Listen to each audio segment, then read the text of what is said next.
지난 여의도튜브에서 중국 최대 반도체 기업이 내후 외환에 시달리고 있다고 알린 바 있죠.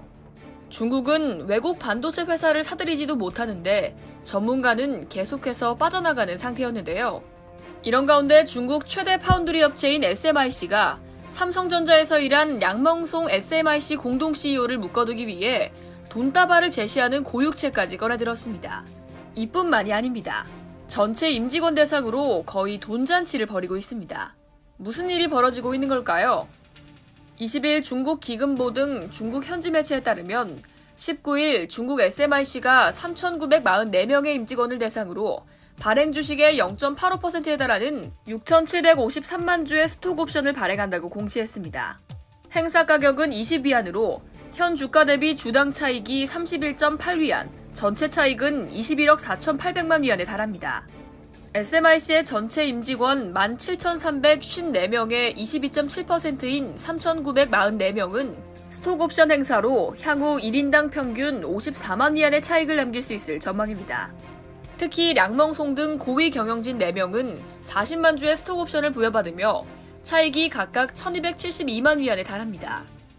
중국 언론에서 가장 주목받고 있는 SMIC의 경영진은 량멍송 공동 CEO입니다.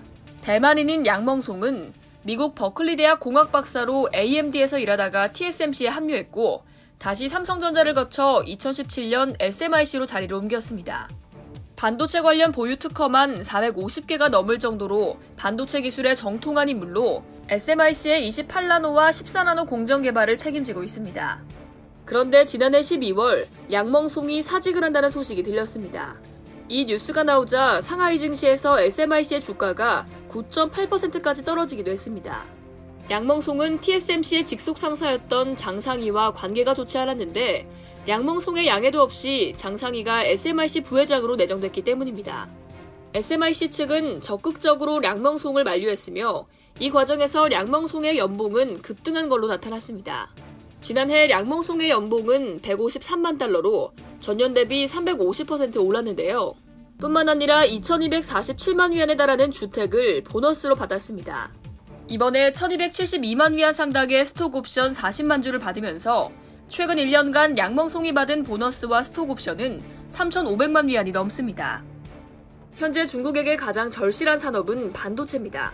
세계 최대 반도체 업체인 TSMC가 바이든 트럼프의 압박으로 중국 업체 화웨이의 제품을 공급하는 게 어려워지면서 중국은 반도체 산업 육성의 필요성을 더 체감한 거죠.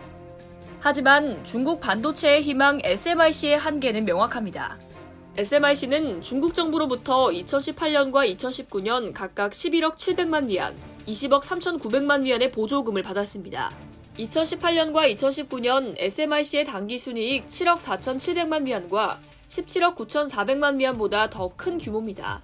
정부의 보조금 없이는 여전히 적자 상태에서 벗어나지 못했다는 점을 보여줍니다. 적자의 주 원인은 연구개발비입니다. 2019년 SMIC의 연구개발 비용은 47억 4,400만 위안에 달합니다. 우수인력 유치엔 비용이 뒤따르는데요. 하지만 돈은 돈대로 쓰지만 중국의 반도체 인재단은 심각한 수준입니다. 약 30만 명이 부족하다는 분석이 있죠. 지난 7월 초 우진강 SMIC 연구개발 부총재가 200만 위안이 넘는 연봉과 600만 위안 상당의 스톡옵션 16만 주를 포기하고 퇴사해 중국에서 화제가 된 바 있습니다. 이상 여의도튜브였습니다.